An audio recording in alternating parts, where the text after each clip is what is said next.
2023년 새해입니다. 올해는 검은 토끼해라 그러죠. 토끼라는 것은 웅크려 떴다가 멀리 뛰는 특징이 있는데요. 좋은 습관이 아마 이런 거 아닐까 싶어요. 좋은 습관이 있으면 이렇게 딱 있다가 나중에 결과적으로 큰 성과를 내게 되겠죠. 나를 바꾸는 작은 습관을 쓰신 이창인 작가님과 이야기를 나누고 있습니다. 오늘은 이번에는 안 좋은 습관을 바꾸는 법 7가지라는 부분을 같이 얘기를 나눠보겠는데요. 이창인 작가님이 이 책을 쓰신 계기도 군대에서 가졌던 좋은 습관이 제대하고 무너지니까 책을 쓰게 되셨는데, 군대는 그 습관을 만드는 게 굉장히 중요한 것 같아요. 그렇습니다. 생각을 해보면은 네. 기상 시간부터 식사하는 시간, 자는 시간까지 모든 것이 다 정해져 있습니다. 그렇죠. 그 이유가 뭘까요? 이렇게 딱딱딱 규칙적으로 습관화 시키려고 하는 것들이? 말 그냥 한마디만 하면 저절로 몸이 움직이게끔 한다. 그것이 목적이라고 할 수 있습니다. 그러네요. 이게 단체로 움직이고 조직적으로 해야 되니까 판단하고 이럴 시간이 별로 없는 거예요. 그렇습니다. 포탄이 떨어지고 총알이 날아오는데 일단 조직적으로 명령에 의해서 움직이려면 습관적으로 몸에 배야 되는데, 그런 것들을 반복적으로 해서 익히는 곳이겠죠? 그렇습니다. 네. 이번에는 습관을 바꾸는 원리 7가지를 소개하는데, 첫 번째는 뭔가요? 일단 습관 개선을 네. 원두커피를 마시는 것이 비유하는 것, 이것이 첫 번째입니다. 원두커피랑 습관이 어떤 연관이 있을까요? 원래 커피라는 것은 쓴맛을 먹습니다. 네. 근데 쓴맛을 좋아하는 사람은 아마 거의 없다라는 게 제 생각입니다. 근데 쓴맛을 좋아하는데 원래부터 쓴맛을 좋아한 건 아니에요? 그렇습니다. 먹다 보니까 이제 쓴맛으로도 좋게 먹을 수 있다, 이렇게 된다는 건데, 그것이 습관이라고 할 수 있겠습니다. 자꾸 먹다 보니까 점점 좋아지는 거죠. 그렇습니다. 사실 처음 저도 커피를 마셨을 때 이 쓴 걸 왜 먹어? 그러는데 지금 너무 좋거든요. 습관도 그럴 것 같아요. 좋은 습관이 처음엔 불편한데 계속 하다 보면 좋아진다. 그러니까 습관을 바꾸려면 특정한 일을 하기로 정했다면 반복하는 게 중요하겠어요. 그렇습니다. 두 번째는요? 일단 두 번째는 아까 전에서 말했던 것처럼 습관을 바꾸기가 까다롭습니다. 그렇기 때문에 무섭습니다. 무섭다. 그걸 아예 인정을 하는군요. 그렇습니다. 그러니까 그럼 어떻게 돼요? 무서운 걸 기억하면요. 그러니까 그전 거가 나올 수 있다. 그렇습니다. 나쁜 습관은 무서운 거다라는 걸 자각해서 그 무서운 놈이 좀 나오지 않게 조심해야 되고, 그 무서운 친구가 나오면 피해야겠네요. 그렇습니다. 이거 자제하도록 오래 두고 머리를 써야 하는 문제로 여겨야 한다, 이렇게 결론 줄 수 있습니다. 네. 자, 그리고 세 번째는요. 일단 세 번째는 나는 이것을 하겠다라고 결단을 내렸다면은 바로 그것을 시행하도록 하는 것이 중요합니다. 이것은 의욕과 연관지어서 말할 수 있는데, 어떤 일을 시도하기 전까지는 의욕이 나지 않은 것이 정상이기 때문입니다. 일단 시작을 해봐야 의욕이도 뭐든 생길 수 있습니다. 그러네요. 뭘 하겠다 그러면 하지 마 이런 그 생각이 드는데, 일단 시작한 거는 뭐 어쩔 수 없으니까 그러면 발동이 걸려서 그 다음부터 의욕이 생긴다. 그렇습니다. 의욕이 나야 시작하는 게 아니라 시작하면 의욕이 생긴다. 좋은 말씀인 것 같아요. 네 번째 보니까 진입장벽을 최대한 낮춰라 라고 쓰셨어요. 그렇습니다. 습관은 시간을 아주 길게 잡고 바꿔야 합니다. 네. 그렇기 때문에 이것이 어렵다라고 느껴진다면 그것을 현실로 만드는 것 또한 아주 어렵다고 봐야 됩니다. 그러네요. 자, 다섯 번째는 예외가 있어서는 안 된다라고 하셨습니다. 그렇습니다. 흔히 부자가 된 사람들도 또 계획을 세우는데 예외가 없는 것처럼, 한 번에도 습관을 만든다고 시쳤는데 예외가 생긴다면은 실행의 가능성이 절반 이상으로 떨어진다라고 말할 수 있습니다. 그러네요. 이것을 예를 들어서 술이나 담배를 자제한다, 끊는다, 이런 것도 비슷하다고 할 수 있습니다. 그러니까 술을 그만 마시겠다고 정하면 한 모금만 마셔도 그 무산될 확률이 높겠다. 그렇습니다. 그런 글을 쓰셨군요. 맞네요. 자, 여섯 번째 가겠습니다. 여섯 번째 말하자면은 사소할수록 더욱 중요하다, 이렇게 말하겠습니다. 네. 애초에 인생이란 것들은 1년이 모이고 그 1년이 일주일, 한 달이 모여서 그렇게 된 것이고, 일주일은 또한 하루가 모여서 그렇게 된 것입니다. 따지고 보자면 이 사소한 것들이 전부 다 모여서 인생을 만든다, 이렇게 말할 수 있습니다. 그래서 사소한 것처럼 보이는 문제마저도 빨리 해결을 하지 않으면 시간이 지나면 더 고치기 어렵다 이렇게 말 수 있습니다. 자 마지막 7번째입니다. 7번째는 말 그대로 나 자신을 알아야 된다 이렇게 말할 수 있습니다. 자신이 가진 문제점을 정확하게 알지 못하면 애초에 고치는 것도 무리입니다. 자신의 약점을 알고 그것을 알아야 자신의 강점으로 바꿀 수 있다 이런 결론이 나옵니다. 자 습관은 인생을 정하는 것처럼 어려운 것 같아요. 습관을 내가 정한다는 게 이게 되게 어려운 것 같아요. 그렇습니다. 그게 왜냐하면 뭐 작가님 말씀하신 것처럼 무의식의 영역을 바꾸자고 그렇습니다. 하는 거니까. 안 하던 일을 억지로 하는 것다 이렇게 말할 수 있기 때문에 네. 이건 시간을 엄청 길게 잡고 공들여야 한다라고 할 수 있습니다. 그러면 이런 반대로 이래도 되겠네요. 내가 야 습관이 이렇게 안 좋은 습관 바꾸기가 왜 이렇게 어렵지? 너무 섣부르게 결단한 거네. 이거 빨리 바꿀 수 있어. 뭐 담배를 끊을 수 있어. 이런 게 쉬운 게 아닌데 장기적으로 가야 되고 그렇습니다. 한번 마음 먹었으면 조금이라도 무너뜨리면 아 이거 한 모금만 할게 이런 거 자체도 하지 말아야 된다. 그만큼 습관 바꾸기가 어렵네요. 나쁜 습관 바꾸기도 어렵지만 좋은 습관 만들기도 또 반대로 또 어렵겠어요. 둘이 비슷하다고 할 수 있습니다. 그러네요. 자, 그래서 성공하는 사람들의 뭐 7가지 습관 이런 얘기가 나온 것 같습니다. 그렇습니다. 아무나 성공할 수 있는 게 아니에요.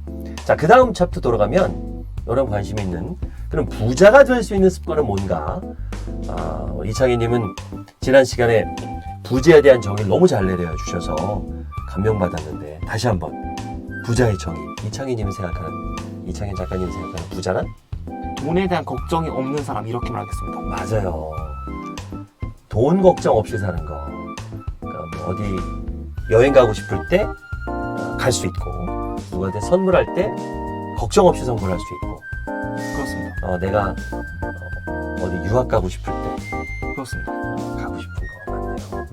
자 그럼 부자가 될 수 부자가 되는 습관이 아니라 부자가 될 수 없는 습관을 쓰셨네요. 그렇습니다. 네, 이 얘기 좀 해주세요. 그렇습니다.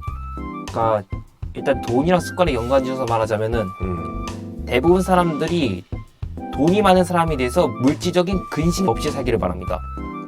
그리고 예전에 썼던 것처럼 부자들은 똑같이 가지고 있는 습관이 있습니다. 네. 그렇다면 반대로 부자가 못된 사람들이 가지고 있는 공통적인 습관 역시 존재합니다. 그 안 좋은 습관 중에 하나라도 가지고 있으면 가능성을 스스로 없애는 것이라고 할 수 있습니다. 일단 그 부정적인 성향에 대해서 설명해 드리겠습니다. 첫 번째로 일단 부자가 못 되는 사람은 부정적이라고 할 수 있습니다. 그러니까 나는 안 될 거야 아마 이런 생각을 하는 사람들이 그런 사람이라고 할 수 있습니다. 안 될 거야 아마 이런 게 머리에 암시를 걸어서 실패로 자신을 끌고 가는데 사람들 그것에 자각 못한다 이런 결론을 내릴 수 있습니다. 사람이 실패를 하면 거기서 원인과 해결 방법을 찾는 사람, 이것이 긍정적인 사람이라면 그저 부정적인 사람은 애초에 그것조차도 모른다 이렇게 말할 수 있습니다.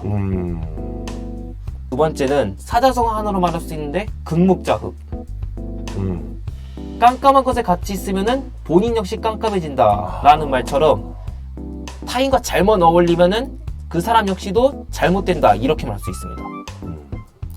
주변 환경이 좋다면 성격이 좋게 자라고 나쁘다면 성격이 안 좋아 문제하게 된다 이렇게 말할 수 있습니다. 환경이 중요하다. 아무리 영향을 받죠. 그렇습니다. 부모의 영향, 환경의 영향, 친구들의 영향을 받게 되죠. 부모는 바꿀 수 없지만 환경과 친구는 내가 얼마든지 노력을 하면 바꿀 수 있을 것 같아요. 그렇습니다. 만나는 사람들이 비교하자면은 여기 같은 미국이나 우리나라 같은 나라 그리고 대놓고 말해서 아프리카의 내전 중인 나라의 차이 이렇게 말할 수 있겠습니다. 그러네요. 아프리카 내전 중에 있는 데 가서 부자가 되기는 어렵죠. 그렇습니다. 자, 또 세 번째는 독서를 안 한다? 그러네요. 그렇습니다. 한마디로 부자가 되고 싶다면은 돈을 버는 방법 또는 사람들과 거래하는 방법, 즉 아주 많은 지식이 필요합니다. 그렇기 때문에 부자가 된 사람들은 대부분 독서를 아주 많이 한 사람들입니다. 책을 많이 읽으면은 지식을 더 많이 가질 수 있게 되고 그것은 문제를 마주칠 때 더 많은 해결 방법을 얻을 수 있습니다. 반면에 부자가 못된 사람들은 쉬운 문제조차 까다로워하는 사람, 즉 책을 읽지 못해 지식이 없는 사람, 이렇게 말할 수 있습니다. 그러니까 살아가면서 굉장히 많은 선택을 하게 되는데 그 선택을 습관적으로 안 좋은 쪽으로 몰고 가는 선택을 하는 분들이 많죠. 그러니까 독서를 많이 하고 지혜가 많은 사람들은 좀 합리적인 선택과 내 쪽에 유리한 선택을 하게 되는데 그런 부분도 연관이 있겠어요. 그렇습니다.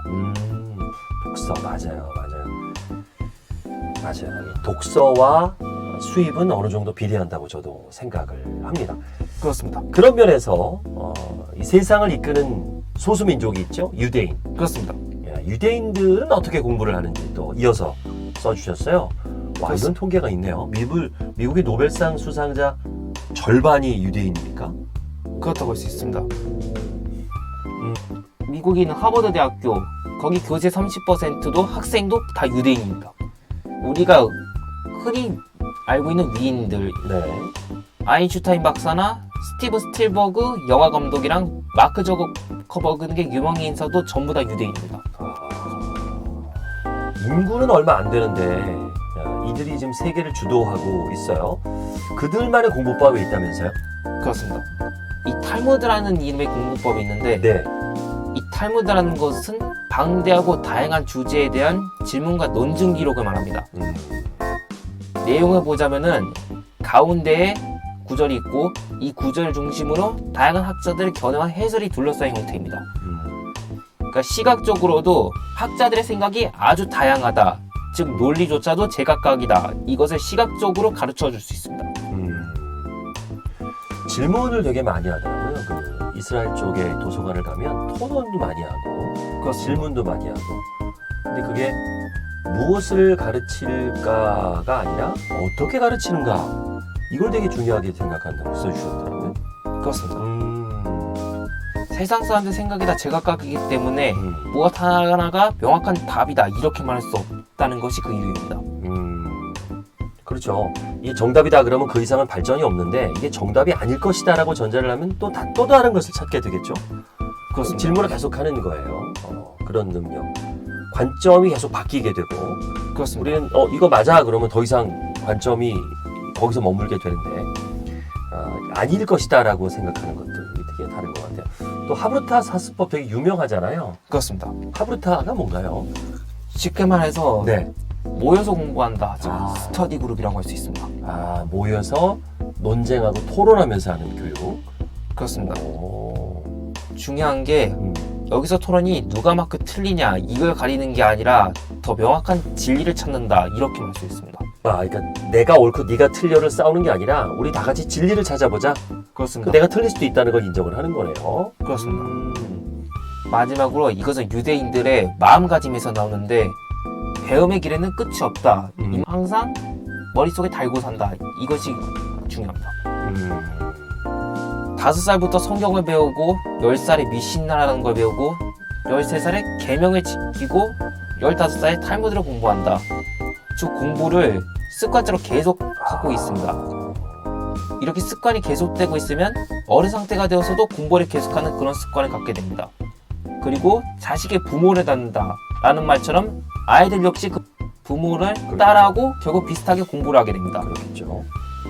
자, 세상에는 수많은 사람들이 있는데 한 가지 주제로 사실은 통합되거나 통일되기가 어려워요. 의견이 갈릴 수밖에 없는데 유대인들은 그 자체를 인정을 한다. 그렇습니다. 내가 무조건 옳았다가 아니라 참 대단한 것 같습니다. 따지고 보면 우리나라의 공부적인 근본적 문제라면 이게 아주 연관이 깊다라고 할 수 그래요? 있습니다. 어떤 면에서 우리나라랑 비교를 한다 그러면 수능이 바로 그런 적의 문제를 한다고 볼 수 있겠습니다. 그래요? 우리나라의 그 교육 문제 이해하자면은 수능에서 우리나라에서 일단 공부 중에 가장 문제가 수능을 잘 보고 좋은 대학에 들어간다. 이것이 바로 근본적으로 생각하는 문제입니다. 왜요? 저 수능을 잘 보면 좋은 대학 가야 되는 게 맞는 거 아닌가요? 열심히 했으니까? 그것도 좋긴 한데 근데요? 문제는 수능 시험에 관한 문제에 관한 즉 족지개 과외만 하는 사람들이 많아가지고 아무리 명문대나 좋은데 합격을 했다 해도 정작 기본 지식이 떨어지는 바람에 낙제자가 너무 많다. 이것이 패단입니다. 시험만 잘 보는 거군요. 그렇습니다. 그러니까 이게 수능이라는 게 능력을 평가하는 게 아니라 그 능력을 평가하는 걸 잘하는 사람들이 보니까 궁극적으로는 좀 소외가 있을 수밖에 없다. 사람을 평가하는 게 쉽지는 않습니다. 자, 우리나라 교육 문제까지 이렇게 또 얘기를 해주셔서 감사하고요. 오늘 안 좋은 습관을 바꾸는 7가지, 그리고 부자가 될 수 없는 법, 또 세상을 이끄는 유대인 공부까지 배워봤습니다. 다음 시간에도 계속 이어지겠습니다. 고맙습니다.